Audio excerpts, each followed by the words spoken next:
이 광야 같은 세상에 살아가고 있고 우리도 그 복음을 듣고 살아가고 우리 입을 통해서 복음을 외치며 살아가야 될 또 한 사람의 요한과도 같고 사명자와도 같다라는 것 우리는 기억해 보며 세례 요한만이 그 일을 하는 것이 아니라 이제 우리가 나가서 그들에게 복음을 전하여서 아버지와 아들과 성령의 이름으로 세례를 주고 그들 하여금 하나님 예수 그리스도 왕 대신 예수 그리스도를 맞이할 수 있도록 우리가 그들을 예수님께로 인도해 주는 그 역할들을 오늘도 세례 요한과도 같은 사명자로 우리가 살아가고 있다는 것을 우리는 늘 생각하시며 우리가 그렇게 부름받은 세례 요한과도 같은 사명자이다라는 것을 생각해 보았습니다.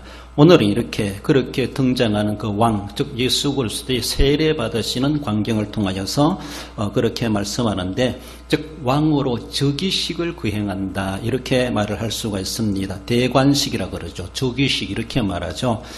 그래서 땅에서는 세례를 받지만 하늘로부터 인치심을 받는 놀라운 하늘과 땅이 연결되어지는 영적, 육적인, 입체적인 놀라운 광경이 예수님의 세례 광경에서 나타나는 것을 우리에게 소개해주고 있습니다. 왕의 기름 부음이라는 제목으로 먼저는 세례 받으심을 살펴봅니다. 9절에 보면은 그때 예수께서 갈릴리 나사렛으로부터 와서 요단강에서 요한에게 세례를 받으시고, 요한이 세례를 주고 있을 때 많은 사람들이 세례 요한한테로 몰려들었습니다. 어느 누구든지 그리고 군병들까지도 와서 우리가 어떻게 해야 됩니까? 라고 하며 세례 요한에게 지도를 받고 그리고 회개할 내용들을 알게 되고 회개하고 그래서 회개의 세례를 세례 요한으로부터 받게 되었고, 많은 군중들이 어쩌면 세례받기 위해서 줄 서 있지 않았겠는가라고 할 정도로 많은 군중들이 세례 요한의 외침에 대해서 그들이 호기심을 갖고 모여들기도 했습니다. 뒤에도 말씀드리지만은 말라기 선지자 이후에 세례 요한이 등장하기까지, 예수님이 등장하기까지 거의 400년의 세월 동안에 하나님의 음성이 침묵했던 그런 기간이다, 그렇게 말하고 있습니다. 그런 선지자가 없이 한 400년의 세월이 흘러간 이후에 세례 요한이 등장해가지고 광야에서 외치는 자의 소리로서 그렇게 소리를 지르고 말씀을 외쳤을 때 수많은 사람들이 정말로 메시아인가라고 할 만큼 그런 생각을 하면서 세례 요한에게 몰려들었습니다. 수많은 사람들이 몰려 있다고 볼 수 있는데, 거기에 낯선 청년 예수님이 그 현장으로 가까이 다가오고 있었다라는 겁니다. 한마디로 왕의 등장이죠. 왕의 등장이지만 아주 초촐한 등장. 왕이 등장할 때는 수많은 수행원들이 꼬리를 물고 오지 않습니까? 그리고 왕이라고 하는 표시를 하게 되고 외적인 모습만 봐도 왕처럼 그렇게 보일 수 있고, 그래서 물러거라라고 하면 많은 백성들이 거기에 땅에 엎드린다든가 왕을 맞이하는 그런 왕의 행차에 대해서 우리가 연상해 볼 수가 있는데, 그러나 예수님이 왕으로 이 땅에 오셨고 이제 왕이 이 현장에 들어오는데 등장하는데 그 어느 누구도 예수님이 왕이신 줄을 몰라봤다라고 말할 수 있습니다. 어쩌면 세례 요한 자체도 겉으로 보기에 예수님이 왕이시다, 메시아이시다 라는 것에 대해서 전혀 감지하지 못하지 않았겠는가라고 볼 수 있습니다. 아마 세례를 주려고 했을 때, 아니면 그때에 세례 요한이 어떤 감동을 받은 것이 아닌가, 그렇게 볼 때에 그 전에 예수님이 세례 요한 앞에까지 올 때까지도 세례 요한조차도 예수님에 대해서 별로 허무할 만한 것이 없는 그냥 그저 낯선 갈릴리 청년으로 보이지 않았겠는가, 그렇게 볼 수가 있습니다. 왕이 그렇게 초절하게 등장하는 그런 모습, 사람들이 아무도 알아주지 못했지만은 그러나 하나님께서는 예수 그리스도를 기름 부음 받은 왕으로 이 땅에 보내신 것이죠. 옛날에 왕이 기름 부음을 받았지 않습니까? 이제 그 실제적인 의식을 통해서, 세례라고 하는 의식을 통해서 온 백성들에게 이분이 왕이다라는 것을 공개화하는 그런 예식이 바로 예수님이 세례 받으시는 장소, 광경이라고 하는 것을 말할 수가 있습니다. 백성들이 그들이 세례 요한에게 세례를 받습니다. 죄를 회개하고 세례를 받으면은, 그래서 물속에 들어가서 나는 이제 죽었다, 그리고 물속에서 끌어올릴 때는 나는 이제 새 사람으로 거듭났다, 새 사람이 되었다라는 겁니다. 여러분들 물속에 들어갔다가 나왔어요. 내가 세례를 받았습니다. 세례 받기 전과 세례 받고 난 이후에 새 사람이 되었습니까? 어떻게 변화되었습니까? 어떤 생활이 달라졌습니까? 세례 받기 전과 세례 받기 난 이후에 세례를 받았지만은 새로운 사람들이 됐습니다. 새로운 사람들이 되었지만 이 새로운 사람들에 대한 진짜 그들을 새롭게 만들어주고 새 삶을 살아갈 수 있는 목자, 지도자, 왕이 필요했다라는 것을 말씀합니다. 어쩌면 아무리 세례받고 거듭나고 회개했다 할지라도 목자 없는 양과도 같은 그들이었습니다. 그러나 세례받고 있는 그 광경 속에 예수님이 나타나셔서 진짜 하나님이 보내신 목자로서 왕으로서 세례받은 그들을 인도해갈, 그들을 자기의 백성으로 삼으실 왕이 거기에 등장하고 계시다라는 겁니다. 세례받고 나서 자기 스스로 살아간다고 해서 새로운 인생이 되고 새로운 삶이 된다? 거기엔 의문이 제기될 수가 있습니다. 그런 유리할 수밖에 없는 그런 성도들에게 하나님께서는 그들을 인도할 진정한 진리의 길로, 구원의 길로 이끌어갈 지도자, 목자, 왕, 하나님께서는 예수님을 이 땅에 그렇게 보내셨다라는 겁니다. 세례 받는다고 하는 것은 나는 옛사람이 죽고 그리스도로 말미암아 새롭게 살았다, 새로운 인생이 되었다, 이런 의미로 오늘의 세례에도 의미가 부여되고 있습니다. 세상에 있는 모든 사람들이 죄인이기 때문에 모든 사람들이 회개의 세례를 받아야 된다는 것이죠. 그 예수님께서도 너희가 열방과 땅끝까지 그리고 모든 민족에 가서 복음을 전하고 그들에게 아버지와 아들과 성령의 이름으로 세례를 주라 이렇게 말씀합니다. 개종하라는 것이죠. 예수님을 전하여서 세례받도록 만들라라는 것이죠. 그랬을 때 세례받았을 때 하나님의 백성으로 등록된다, 이런 의미를 가질 수 있습니다. 인침을 받는 거예요. 예수님 하나님의 자녀라고는 사인, 표시가 되는 겁니다. 그런 모습 속에서 그 표시로서 세례를 받도록 해라, 세례를 베풀어라, 그렇게 말씀하고 오늘날에 와서도 주님의 성삼위 이름으로 세례를 베풀었을 때 그가 교회의 진정한 교인으로서 인정되어지는 것을 볼 수가 있습니다.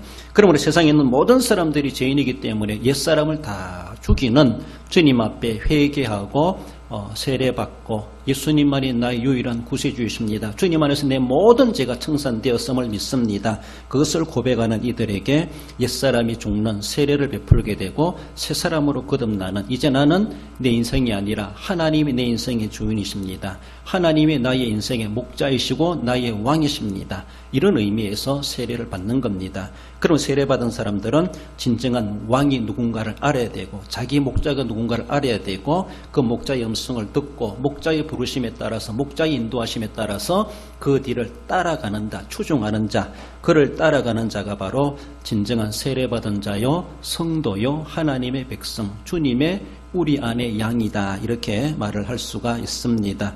그런 모습 속에서 세례받으시러 오셨지만 한편에서는 자기 백성들에게 찾아오신 것이죠. 그렇지 않습니까? 자기 백성들이 거기 있기 때문에 찾아가는 거예요. 우리나라 왕도 만약에 어떤 나라 외국의 순례 거기 가게 되면은 분명하게 한인촌이라든가 한국 사람들을 만나게 되어져 있습니다. 왜? 동포기 때문에. 그렇잖아요. 갔는데 그 사람들을 보지도 않고 왔다라면 거기 현지 사람들 얼마나 서운하겠습니까? 시간이 없어서 그럴 수도 있겠지만은, 그러나 그것처럼 예수님께서 이 땅에 자기 백성들을 찾으러 오신 거예요. 자기 백성들을 구원하러 오신 거예요. 자기 백성들을 만나러 오신 거예요. 자기 백성들을 다 모아가지고 하나님의 나라, 자기의 나라로 데려가기 위해서 이 땅에 오셨습니다. 그리고 앞으로 예수님이 재림하실 것도 그것이죠. 우리를 데리러 오신다 그랬습니다. 그 나라 가기까지 우리는 준비되어져 있고 우리 주님께서도 다 준비되었을 때 하늘에서도 준비하고 땅에서는 우리가 준비하고, 그리고 준비되어질 때 때가 되면 우리를 그리로 인도해 가시는 우리 주님이심을 보여주고 있습니다. 바로 이렇게 그 왕께서 등장하시고 세례 요한에게 와서 세례를 받게 되는 것을 볼 수가 있는데, 예수님은 죄인이 아니죠. 예수님은 죄가 없습니다. 아담의 죄를 타고나지도 않고 우리가 말하는 자범죄, 스스로의 죄도 없다, 이렇게 말하고 있습니다. 죄 없는 인간이죠. 그럼에도 불구하고 예수님은 회개의 세례를 받으러 오셨다, 그렇게 말씀하고 있습니다. 세례 요한이 마태복음에서는 어찌 내가 세례를 베풀 수 있습니까? 도리어 당신께서 나를 세례를 베풀어야 되지 않습니까? 맞습니다. 요한의 고백이 맞아요. 그러하지만 예수님께서는 마태복음 3장에서 말씀해 주는 것은 15절에 우리가 이와 같이 하여 모든 의를 이루는 것이 합당하니라 라고 말하면서 다른 사람에게 세례 주듯이 나도 똑같이 그렇게 내게 세례를 베풀어 달라라고 하며 세례 요한에게 부탁하게 되는 것을 볼 수가 있죠. 그렇게 하는 것이 모든 의를 이루는 것이다. 하나님의 뜻을 이루는 것이다. 이런 의미로 주님은 세례 받으시는 것을 해석하십니다. 그래서 세례 요한도 더 이상 거부할 수가 없어가지고 감히 메시아이신 예수님을 세례를 베풀게 되는 것을 볼 수가 있죠. 예수님께서 세례 받으시는 것은 앞으로 예수님의 사역에 대해서 아주 압축적인 예시해 주는 사건이다. 이렇게 말합니다. 무슨 말씀입니까? 예수님이 물속에 푹 잠깁니다. 예수님 물속에 잠긴다고 하는 것은 예수님이 십자가에 달려 죽으심을 상징한다, 예시한다, 그렇게 말합니다. 그리고 예수님이 물속에 다시 올라온다, 일으킨다라고 하는 것은 예수님의 부활이 이렇게 예시된다라고 말씀합니다. 예수님의 사역의 초기 세례받으신 이 일부터 예수님의 사역이 끝나는 골고다의 사역까지 거기에는 이미 예수님의 죽으심과 예수님의 부활까지도 이미 다 내포되고 있고 이미 예수님의 세례받으신 이 광경 가운데서 예수님이 완전히 죽으실 것이다 라고 하는 것을 그렇게 상징적으로 말씀해주고 그러나 예수님이 부활하실 것이다. 이것도 그렇게 세례 행위를 통해서 그렇게 보여주고 있습니다. 우리들도 마찬가지입니다. 우리가 세례받을 때는 나는 완전히 죽었다. 예수님의 무덤에 안장된 것처럼 내 인생은 나는 끝났다.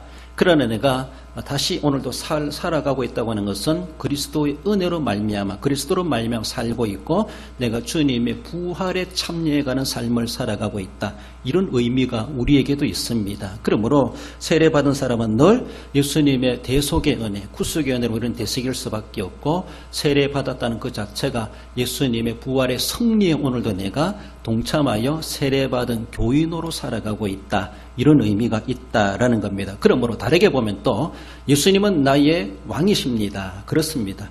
예수님은 왕으로서 이 땅에 오셨습니다. 그리고 그 세례받은 자들을 그의 백성으로 우리 주님은 인정하십니다. 그들을 데리러 오셨습니다. 그들을 구원하러 오셨습니다. 그래서 믿고 세례를 받으면 구원을 받는다. 구원의 표시가 되는 겁니다. 하나의 외적 표시이죠. 세례 받는다고 해서 구원받는 조건은 아닙니다만은 예수님을 믿는다는 표시가 되는 사인이 되는 겁니다. 그러므로 세례를 거룩한 예식으로 교회는 받아들이고 있고 복음이 증거되는 곳마다 그것을 시행하라고 주님이 명하시고 계십니다. 외적인 표시입니다. 우리가 뭔가 마크를 달고 나는 어떤 사람이다 명찰을 달고 그 사인이 있는 것처럼 그런 것처럼 내가 세례를 받았다고 하는 것은 나는 이제는 세상의 어떤 사람이 아니라 난 하나님의 백성이다. 자기 소속이 있고 신분이 있다는 겁니다. 그리고 나의 진정한 왕은 우리 하나님 예수님이시다라는 것. 그러니까 영적인 국적이 우리가 정해졌다는 겁니다. 그렇잖아요. 우리가 대한민국 국민이라 시민이다 이렇게 말하는 것처럼 어딜 가든지 우리의 신분이 변하지 않고 그 국적을 가지고 그렇게 여행하고 다니는 것처럼 우리 오늘 이렇게 살아간다 할지라도 우리는 하나님의 나라의 시민권이 있는 사람이고 그 나라에 언제라도 갈 수 있는 그러한 은혜의 특권을 우리는 이미 그리스도 안에서 다 받아놓고 있습니다. 그러므로 내가 세례받았다라고 하는 것은 하나님 나라의 시민권을 내가 획득했다 이런 의미라도 말할 수가 있고 그 시민, 그 시의, 그 나라의 진정한 주인 왕 되시는 분은 예수 그리스도이시다라고 하는 것을 말씀하십니다. 한번 따라해서 봅시다. 그리스도를 왕으로 인정하는 사람이 그리스도인입니다. 그렇습니다. 내가 그리스도인입니까? 내가 세례받았습니까? 나의 왕은 예수님이십니다. 그리스도를 왕으로 인정하고 그를 따라가는 사람이 세례받은 사람입니다.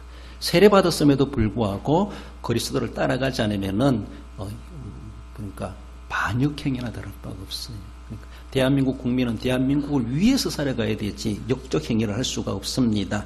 그러므로 나의 왕 되신 예수님을 따라가는 우리의 삶이 될 수 있어야 됩니다. 세례받는 사람은 왕의 다스림에 대해서 더 나아가서는 순종하고 복종해야 되죠. 그렇습니다. 교회 세례받는 사람도 교회의 치리에 복종하겠느뇨 뭐 이렇게 말하기도 하고 인직받는 사람들에게도 다짐하게 하는 것을 볼 수가 있죠. 그렇습니다.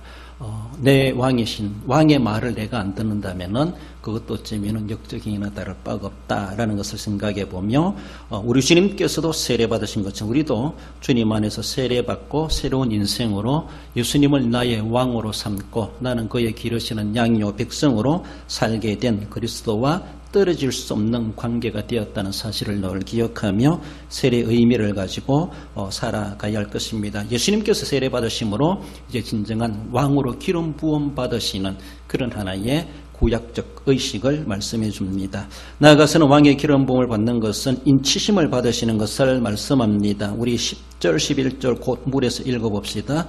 곧 물에서 올라오실 새 하늘이 갈라짐과 성령이 비둘기 자기에게 내려오심을 보시더니 하늘로부터 소리가 나기를 너는 내 사랑하는 아들이라 내가 너를 기뻐하노라 하시니라. 아멘. 본문에서는 내가 너를 사랑하는 아들이라 이렇게 말씀하시는 것은 그 소리를 예수님만 들은 것은 아닌가 이렇게 막아는 그런 식으로 2인칭으로 그렇게 표현하고 있습니다. 그럼 마태복음에서는 이는 내 사랑하는 아들이라 이렇게 말합니다. 이는 내 사랑하는 아들이라고 하는 것은 주변에 있는 모든 사람들까지도 들은 소리로 그렇게 마태는 그런 모습으로 상태로 설명해 주고 있는 것을 볼 수가 있죠. 아무튼 마태처럼 주변에 있는 사람들도 그 소리 들었을까라고도 말할 수가 있고 오늘 본문의 마가복음을 통해서는 너는 내 사랑하는 아들이라 이렇게 말하는 것처럼 예수님만 듣도록 하신 것인가 예수님에게 하시는 말씀이면서도 주변 사람들도 들었겠나 이렇게도 추정해 볼 수가 있는데 아무튼 그렇게 놀라운 역사가 일어났는데 세 가지로 보여주고 있죠. 하늘이 갈라지고 성령이 임하시고 음성이 들렸다. 세 가지로 나타나고 있습니다. 하늘이 갈라진다고 하는 것은 마가가 하나님의 임재에 대해서 아주 생동감 있게 그렇게 표현하고 있습니다. 하늘이 갈라지는 것 어떻게 해야 갈라지는 거예요? 하늘도 갈라질 수 있나? 하늘이 뭐 이렇게 쫙 벌어지듯이 갈라지는가? 어떤 광경인지 모르겠는데 하나님의 임하심에 대해서 그렇게 생동감 있게 마가가 글로 표현하고 있는 것을 볼 수가 있죠.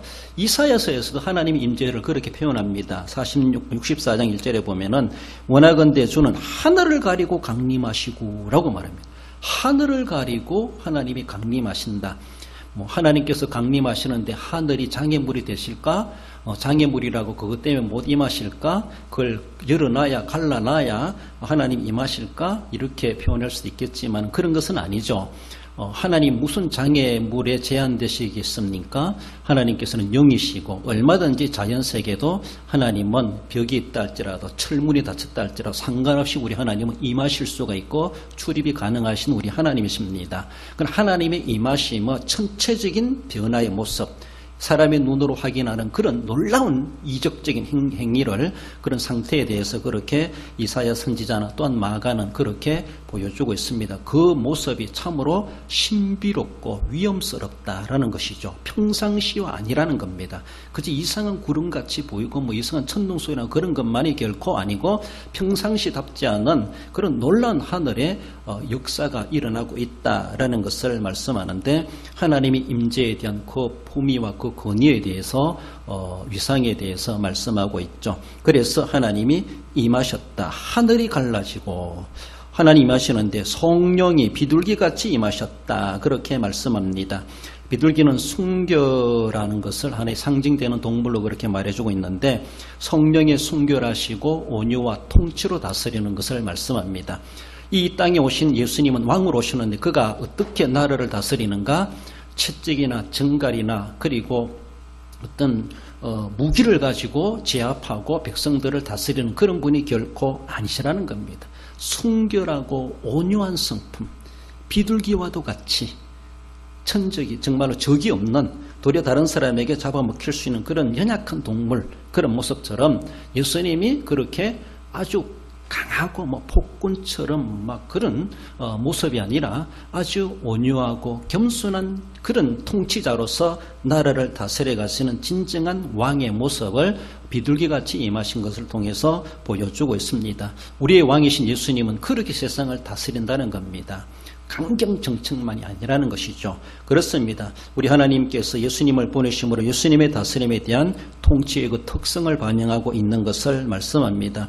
그래서 이렇게 기름 부음을 받는 성령의 임하심, 우리는 물세례 받지만 그것이 바로 더 나아가서는 성령 세례로 연결되는 것이고 성령 충만함을 받는 것을 말씀해 줍니다. 음성이 들려왔다라고 말합니다. 하늘로부터 소리가 나기를 너는 내 사랑하는 아들이라 내가 너를 기뻐하노라고 말씀하고 있습니다. 앞에서 말씀드렸지만은 말라기 선지자 이후에 마태복음이 기록되기까지 약 400년의 중간 시대라는 것이 있습니다. 그 중간의 시대에 어쩌면은 영적으로 아주 흑암의 시대였다.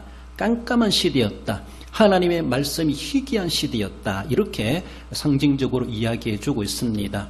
그래서 하나님의 말씀을 오랫동안 이 백성들이 그리워하고 듣기를 원했는데 제대로 그렇게 구약의 선지자들이 끝난 것처럼 더 이상 하나님의 계시가 없는 것처럼 그런 시대를 수백 년 흘러가는 것이죠. 약 400년의 세월이 흘러가고 있습니다. 갈급히 하고 있습니다. 이 백성들이. 메시아를 보내주겠다고 말씀하셨는데 그래서 옛날에는 중간중간에 선지자 나타나가지고 계속 그것이 살아있다는 계시가 살아있다는 것을 반복적으로 보여주고 되새겨주고 그러니까 그 신앙을 지켜갈 수가 있었는데 말라기 선지자 끝나고 나서는 포로 이후에 들어와서 말라기 선지자 끝나고 나서는 400년 동안에 그럴 만한 선지자가 나타나지 않는 것이죠. 그 메시아가 오시는 것이 취소됐는가 이렇게도 느낄 만큼 기다리던 사람들이 지칠 만큼 지치고 지치는 시대에 이런 400년의 세월이 흘러가고 있는데 세례요한도 나타났지만은 더 놀라운 것은 하늘문이 열리고 거기에서 음성이 들려왔다는 것이죠. 마태복음의 기록으로 바라보면 그 주변에 있는 사람들까지도 하나님의 계시 음성을 한꺼번에 들을 수가 있었다는 것이 놀라운 것이죠. 구약시대 아무나 들을 수 있는 소리가 아니었습니다.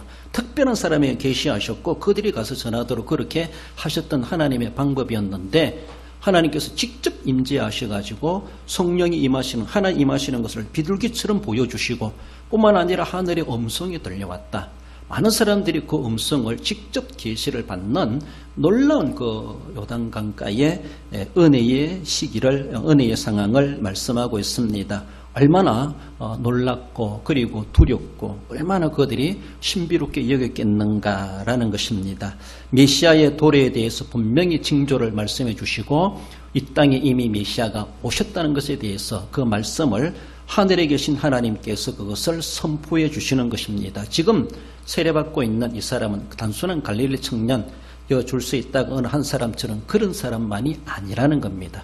똑같은 죄인처럼 보이고 똑같은 인간처럼 보이지만은 그분은 정말로 너는 내 사랑하는 아들이라 내가 너를 기뻐하노라 하나님께서 인쳐주시는 그의 존재가 어떤 존재인가 그이가 어떤 정체성을 가지고 있는 분이신가 라고 하는 것을 그렇게 말씀하고 있습니다. 어떤 사람들은 조금 기독교인이면서도 신학적인 모습에서 조금 다르다고 할 거 그런 사람들은 예수님이 그리스도가 되신 것은 세례받고 나서부터다 이렇게 말하는 사람이 있어요. 그건 아니에요. 그렇게 너무 주장하면 이단이 될 수 있습니다. 예수님이 태어나실 때부터 성령으로 잉태되어 태어나셨고 그리스도의 자격을 가지고 그리스도의 권위를 가지고 이 땅에 오셨습니다. 그러시면서 육신으로 오셨기 때문에 육신의 성장 과정이 사생활을 지냈을 뿐이지 세례받을 때부터 이때 성령 받고 이때부터 이제 그리스도가 인정되었다. 그런 것은 결코 아닙니다. 그렇습니다. 이미 그렇게 이 땅의 왕으로 그리스도로 그리고 왕으로 선지자로 제사장으로 우리의 대제사장으로 오셨습니다. 오셔가지고 실제적으로 이제 백성들의 그것을 보여주는 하나의 의식적인 모습으로 나타냈을 뿐이지 이때부터 그리스도의 능력이 임하고 이때부터 사탄을 제압할 수 있고 이때부터 뭔가 기적을 행사할 수 있는 것 그런 것이 결코 아니라는 겁니다. 예수님은 이전부터 태어났을 때부터 하나님으로 오셨고 인간으로 오셨습니다. 인간으로 오셨지만은 원죄나 자본죄가 전혀 없는 무지한 인간으로 이 땅에 오셨고 이 땅에 살아가셨고 그리고 지금 세례 받으실 때도 바로 그거나 다를 바가 없는 계속 그 연장된 모습임을 말씀합니다. 하나의 의식일 뿐이지 그 의식으로 예수님이 자격이 부여된 것은 결코 아니라는 것에 대해서 우리가 오해할 수 없습니다. 그렇습니다. 예수님께서 이 땅에 오셔서 그렇게 인치심을 받으셨다, 인쳐주시는 것, 이것은 가시적으로 공개화되는 겁니다. 이분이 진짜 너희들을 위해서 오신 왕이다라는 것에 대해서 하나님께서 그것을 공개화해 주셨습니다. 이전에는 사적으로 그렇게 움직이셨지만은 이제는 공적으로 그 사역을 하게 되실 뿐이라는 것에 대해서 그렇게 온 세상 사람들에게 공개했을 뿐이다, 이렇게 말할 수가 있습니다. 그렇습니다. 우리 주님께서 그렇게 인치시고 내가 기뻐하는 자다, 내 아들이다 말씀하시는 것처럼 우리가 세례받는 것도 마찬가지예요. 우리는 이제 예수님의 이름으로 하나님의 자녀가 되는 것이고, 그리고 하나님이 기뻐하시는 자로 우리를 하나님께서 인정해 주신다는 것이 얼마나 귀하고 좋습니까?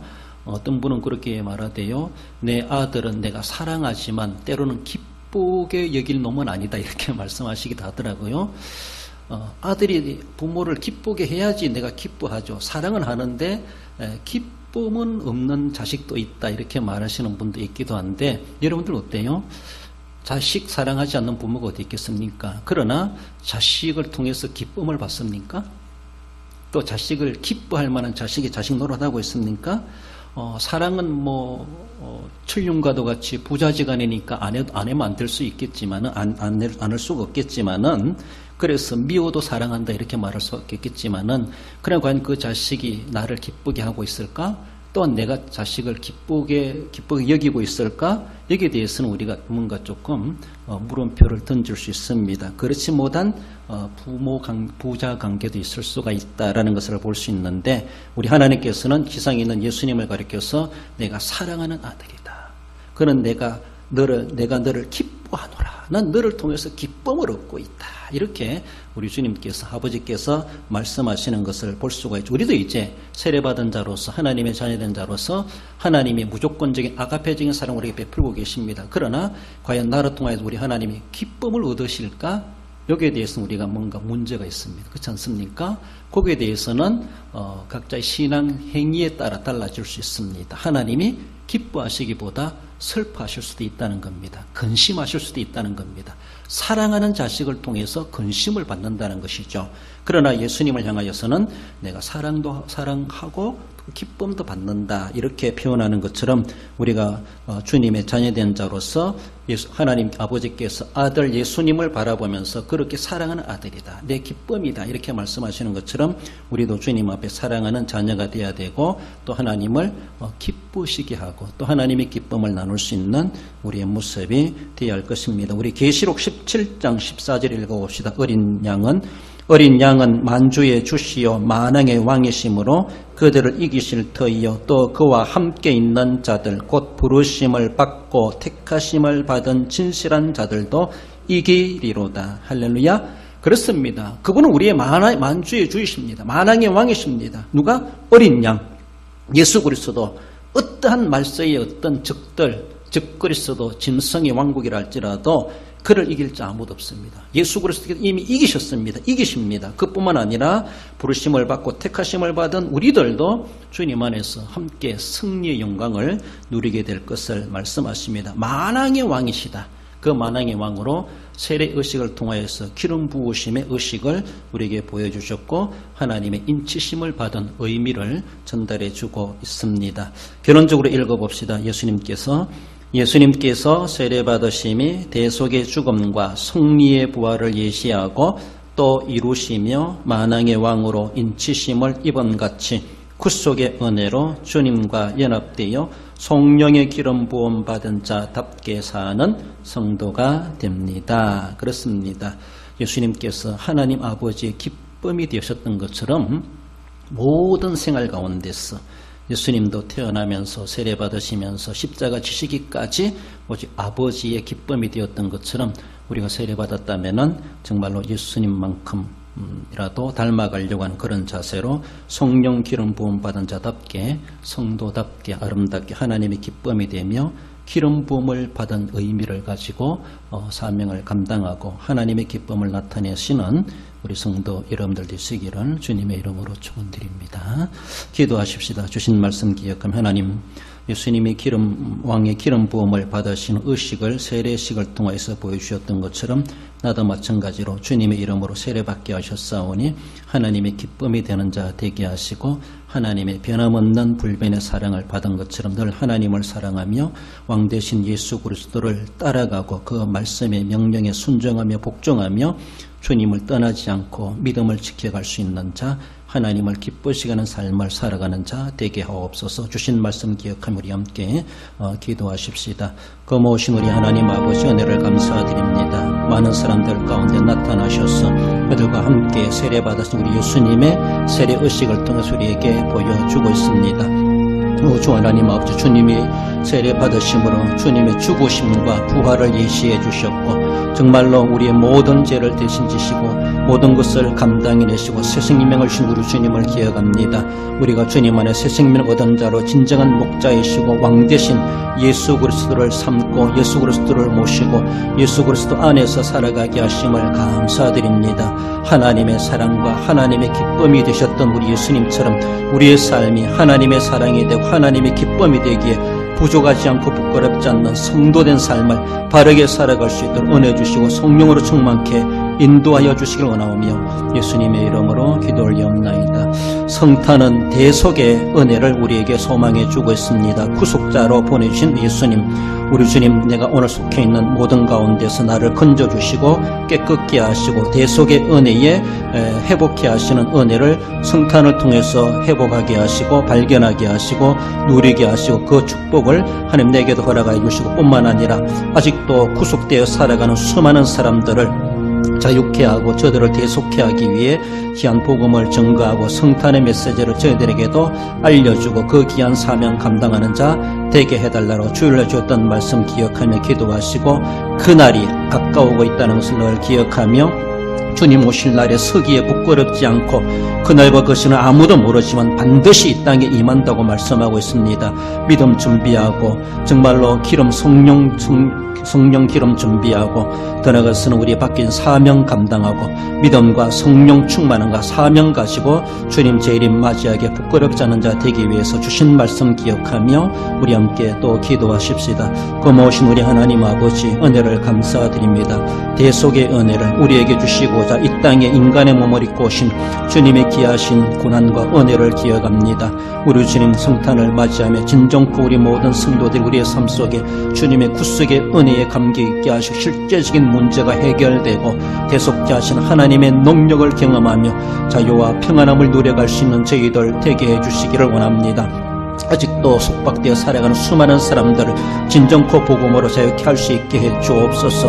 오주 하나님 아버지, 그날이 다가오고 있음을 기억하며 날마다 근신에 깨어있어 기도하며 그날을 준비하게 합당한 자 될 수 있도록 믿음도 하시고 도와주시고 인도해 주시길 원하오며 예수님의 이름으로 기도 올리옵나이다. 교회 선교사업과 선교사님들을 위해서 질고로 어려움당하는 성도들을 위해서 연로하신 어르신들을 위해서 각 기관을 위해서 새로운 신임원들을 위해서 구역과 주일업계와 각 부서를 위해서 출타객지 사방여튼 대항의 권속들을 위해서 또 연말연시 교회가 해야 될 여러가지 행사들을 위해서 나라와 민족과 대통령과 이정자들과 공직자들을 위해서 우리 전체적으로 한 번 더 기도하십시다. 거룩하신 우리 하나님 아버지, 우리가 주님의 이름으로 합심하여 기도할 수 있도록 이제도 인도하시고 불러주심을 감사드립니다. 주님의 이름으로 간구하옵나니 주님의 교회에 하는 여러가지 선교사업에 하나님 함께하여 주옵소서.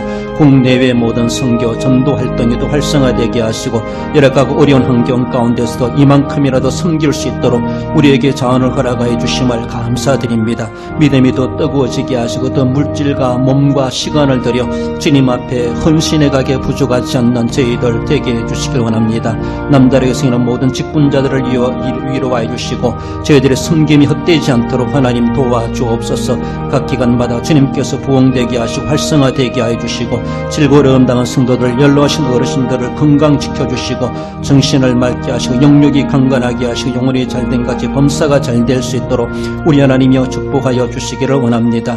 각 기관마다 부서마다 주일학교마다 함께 하시고 하고자 하는 모든 행사와 일들이 은혜롭고 아름답고 주님의 영광 나타내는 일들이 될 수 있도록 도와주옵소서. 하고자 하는 모든 일들이 주님이 기뻐하신 일들이 되게 해주시고 사방 칼모든 대항의 권속들 나라와 민족과 대통령과 이정들 공직자들 하나님이 기뻐하시는 나라로 세워질 수 있도록 역사하시고 영광 받으시고 복을 내려주시기를 원하오며 예수님의 이름으로 감사하며 기도 올려옵나이다.